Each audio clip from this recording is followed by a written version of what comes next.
Ce shiur dédié pour la réussite de Eliyahu Ben Sarah. La question de Ben. Je me rappelle que vous aviez une fois dit que plus que la verre en elle-même, c'est l'atmosphère dans laquelle elle nous met qui est dangereux. Donc à l'inverse, est-ce que vous auriez une mitzvah qu'on peut faire à n'importe quel moment, mais qui nous mettra dans l'atmosphère de la mitzvah? Dans une bonne atmosphère. Alors j'expliquais d'abord ce que j'avais dit. J'avais dit que Ben Sarah a un événement de peau. Alors comment il fait? Il nous faut faire un péché. Et nous, vu qu'on veut être parfait, et qu'en gros ça va, mais vu qu'on a un désir faux de perfection, qui provient beaucoup de l'orgueil, on ne peut pas supporter maintenant qu'on ait fait un péché, alors on se met en déprime, en tristesse, on est triste. Et là, plus que le péché, beaucoup plus, le Sarah a beaucoup gagné. Le péché c'était une chose, mais c'était un détail. Lui, ce qu'il voulait, c'était arriver à ça qu'on soit en tristesse. C'est écrit que la tristesse impurifie la personne comme aucun péché peut l'impurifier. La tristesse, ça impurifie plus que tous les péchés. Rabbeinu Hari, qui a-t-on plus grand que Rabbeinu Hari? On n'a pas. Depuis 1000 ans, on va dire, d'accord? Il a dévoilé toute la Kabbalah, d'accord? Aujourd'hui, toutes les intentions kabbalistiques, des kabbalistes, etc., tout ça provient de Rabbeinu Hari. Il a dit qu'il a accédé à tous ces niveaux par une seule chose. La joie qu'il avait dans les mitzvot. Et c'est véritablement comme cela. Parce que quand on fait une mitzvah en tant que corvée, c'est casse-pied. Rabbi Akiva a dit que si tous les livres sont saints, alors Shir HaShirim, c'est le saint des saints. Lisez une fois la traduction de Shir HaShirim, vous serez surpris. Une fois ici à la Knesset, ils ont fait une protestation contre les religieux. Comment ça se fait qu'ils ont des textes érotiques, d'accord? C'est terrible, d'accord? Saint des saints, il parle comme ça. Pourquoi? Parce que c'est une histoire d'amour, très passionnée, qui est un exemple de l'amour qu'a le peuple d'Israël pour Hachem, et réciproquement. C'est le saint des saints, ça veut dire que ce qu'il veut Hachem, c'est l'amour. Le problème, c'est ça que nous avons, après qu'on dit Shema Israël, c'est la base de tout, Dieu est un, c'est notre Dieu. Première chose, ok, so what? Tu aimeras ton Dieu de tout ton cœur, toute ton âme, tout ton pouvoir. Hachem nous demande d'abord ça, d'aimer. C'est un très haut niveau, mais c'est le but. C'est une histoire d'amour passionnée, folle, extraordinaire, comme Shir HaShirim. Beaucoup plus, comme dit Maïmonide, beaucoup plus que celui d'un homme qui est amoureux d'une femme à laquelle il pense sans cesse. Rambam dit, cet homme-là, il pense à elle quand il mange, quand il boit, il va dormir, il se lève, tout ce qu'il fait, il pense à elle. Tu sais, le type, il est en coup de foudre, tu lui parles, eh oh, coucou, il n'est pas là, il est pas là. Plus que cela sera l'amour de ceux qui aiment Hachem. Plus que cela. C'est un très très haut niveau qui n'est pas le nôtre, c'est clair. Mais commencez à investir là-dedans. Quand quelqu'un va faire des mitzvot avec amour pour Hachem, en relation avec l'infini, tu comprends maintenant quelle chance tu as. Hachem t'aime. Toi, petit moustique de rien du tout, Hachem t'aime. Qui regarde dans le monde? Qui? Toi et quelques autres, d'accord? Il t'aime, l'infini t'aime, le maître de tout t'aime. Qu'est-ce que nous... Si on comprenait ce que c'est, mais on se retrait de joie sans cesse, chaque seconde, on pourrait pas rester tranquille. Alors, il y a le timtoum, d'accord, la bêtise du SRA qui nous fait oublier l'habitude, etc. Mais en réalité, c'est extraordinaire. Je dis cela souvent, il faut penser à cela sans cesse. C'est des choses qui nous aident beaucoup. On est des gens extrêmement faibles. Et rien nous casse. La Gemara, dans Sanhedrin, page 35, dit pourquoi est-ce que le premier homme a-t-il été créé seul? 1. Hachem aurait pu créer 7 milliards d'habitants d'un coup. Il crée un, et lui dit maintenant on fait des enfants. Pour vous, premier homme ça qui reçoit, multipliez-vous. Bon, il faut se multiplier. Alors on se marie, on fait des enfants, on refait des enfants, on refait des enfants. Bon, après 6 000 ans, on est 7 milliards. Ça a pris 6 000 ans. Tu fais comme ça, tu as 7 milliards. Comme tu as un, tu as créé de la terre, t'en crées 7 000. Il y a beaucoup de terre partout, d'accord? T'en crées 7 milliards. Pourquoi Dieu a-t-il créé le premier homme seul? Répond la Gemara. Pour que chacun sache que lui tout seul suffisait, légitimait que le monde, l'univers entier soit créé. Rien que pour lui. 13,7 milliards années-lumière. Pourquoi un être humain peut imaginer ce que c'est? On a le chiffre de l'univers physique. On ne peut pas l'imaginer. Inimaginable. C'est beaucoup trop grand. 10 puissance 21 étoiles, 100 milliards d'étoiles. On peut écrire le chiffre, personne ne peut l'imaginer. Ça, c'est le plus petit des mondes.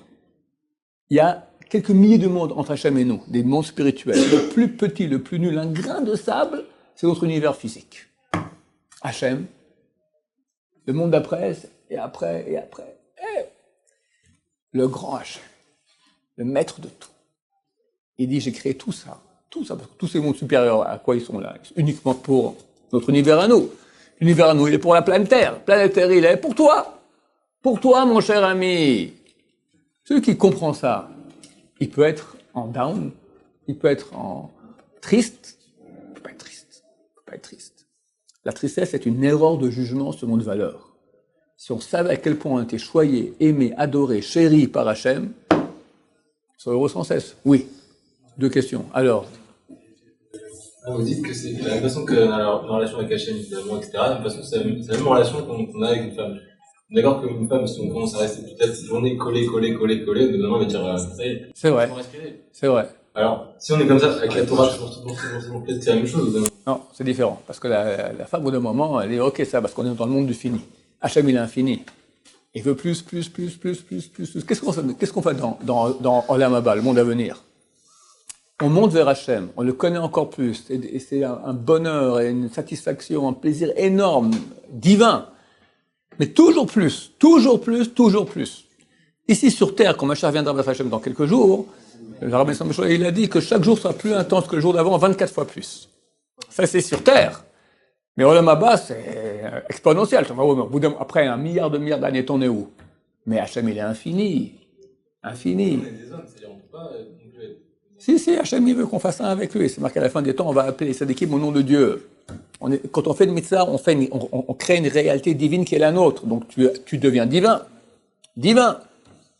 Hachem, regarde, je vais te répondre très simplement. Hachem, il est bon.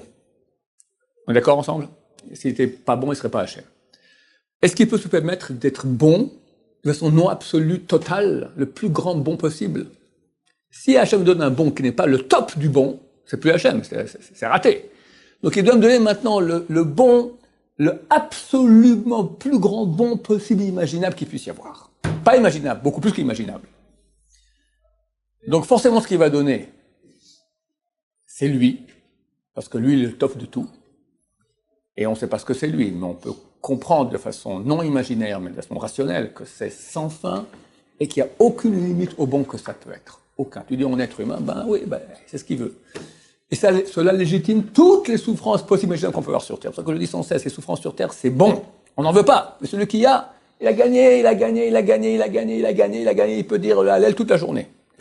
La Gemara dit, il faut bénir Dieu pour le mal comme on bénit pour le bien. Comment je peux bénir pour le mal? J'ai mal. Bénir Hachem. Il y a un rabbin qui s'appelait le Haderet.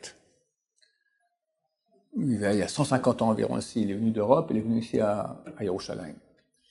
Le pauvre, sa fille est décédée. Il était extrêmement précis dans les temps. On a fixé à 3 heures, puis comme ça 1 heure, d'accord, à 3 heures, l'enterrement.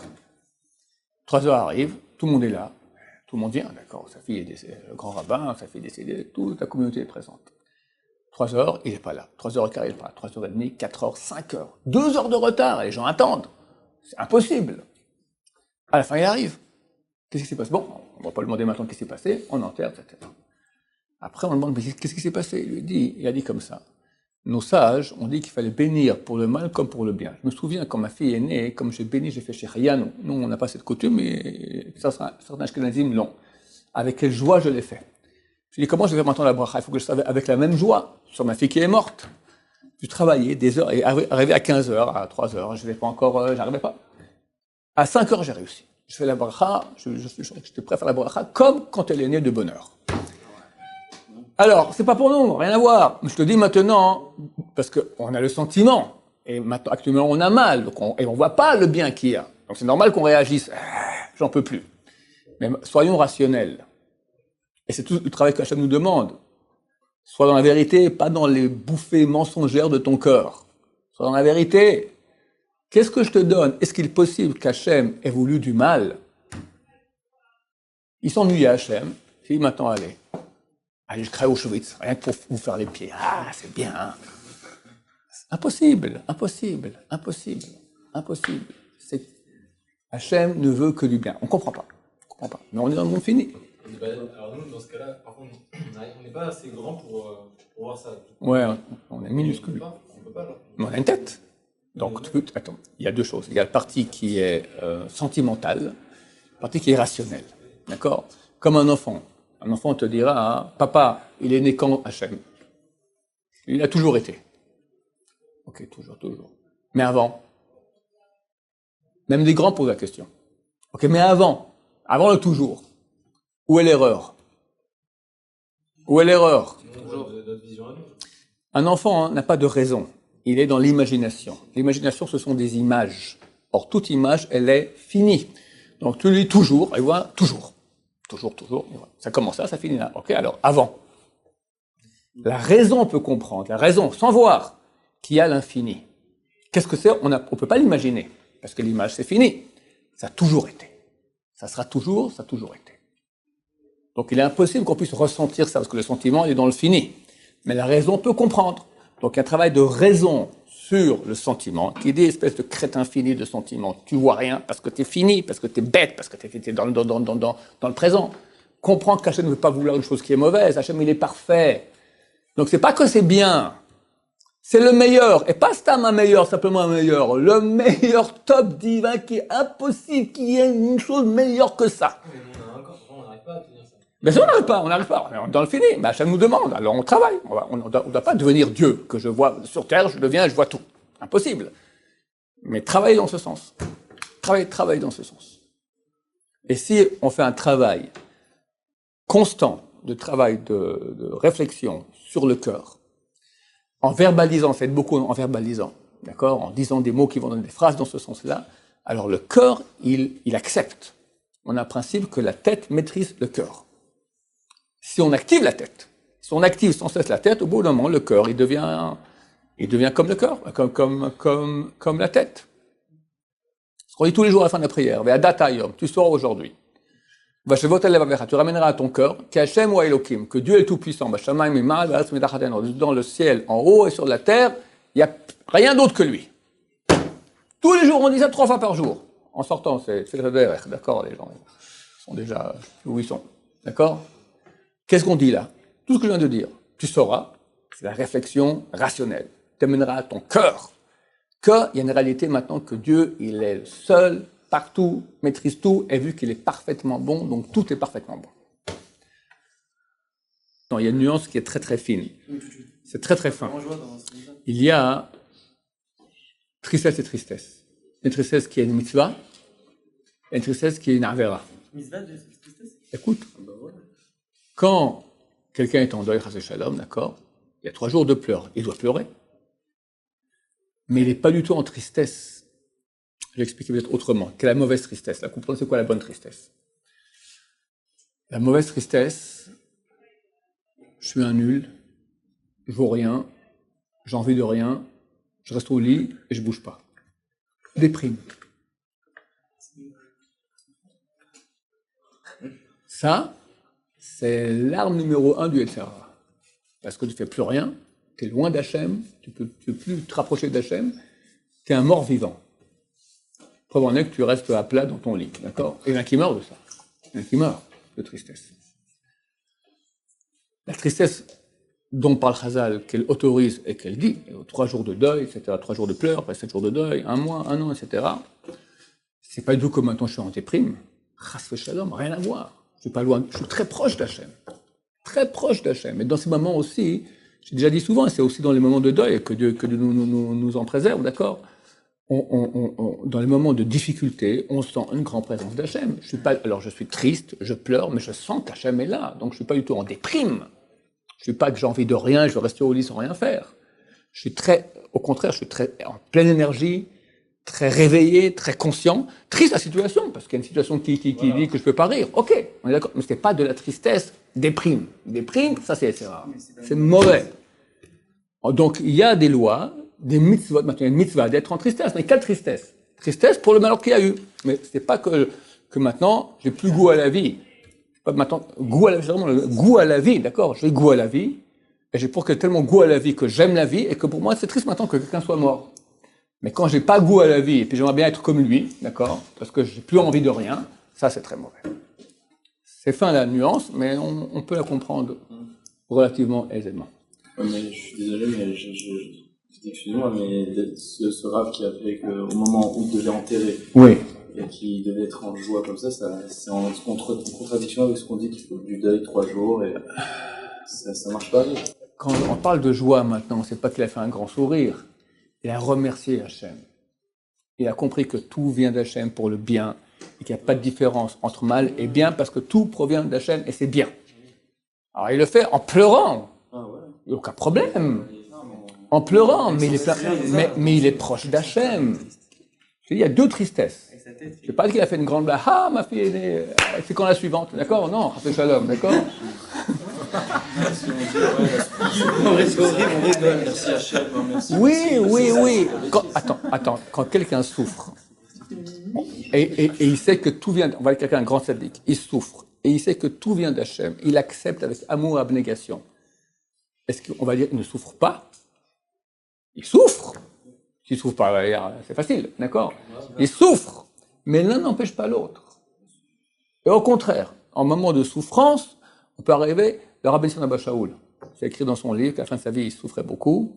On l'a fait une sorte d'opération, un truc médical, je sais pas, qui faisait extrêmement souffrir. Les gens hurlent d'habitude. Lui, il n'a même pas scié comme ça, rien. On a dit, vous avez mal? Il a dit, c'est doux. C'est doux. Il mentait. Son fils m'a témoigné. Mon père m'a dit, ça fait 38 ans que je n'ai pas sorti un mensonge de ma bouche. Il mentait pas. C'est un homme de très très grande valeur, qui est le roi HaKodesh. Il comprenait le sens des souffrances et il comprenait quel grand cadeau se recevait d'Hachem, mais il le sentait. Donc le corps souffre, mais l'âme, elle est en plein remerciement d'Hachem. Regarde qu'est-ce que tu me donnes comme cadeau? Je suis dans l'Olam Haba. Je reçois de l'infini. Et je le sens. C'est pas ni pour toi, ni pour moi, ni pour quand on sera Bézar Hachem un jour des grands tzadikim. D'accord? Je parle de niveau de gens, le Rabbi Sion, c'est pas tout la même ligue. D'accord? Mais pour te dire, au niveau moins théorique, qu'on comprenne que ça existe. Pour nous. Alors on va pas dire c'est doux, comment quelqu'un a perdu son enfant, comment c'est doux. Alors, on le prend pour un fou, d'accord? On le prend à l'asile psychiatrique. Mais pas rentrer en déprime. Comprendre qu'Hachem il est là, que tout a un sens, qu'on ne comprend pas, et que pour toute souffrance, il y a un sens qui est le meilleur, le plus bon, le plus agréable du niveau absolu qu'il puisse y avoir. Et c'est impossible que ce soit pas comme ça, parce que sinon ça signifierait qu'Hachem il est mauvais. Il peut pas être non parfait. Et 1 milliard de milliards moins 1 milligramme, c'est non parfait. Donc c'est le top du top du top. Ah, cours difficile. Baruch Adonai, Amen.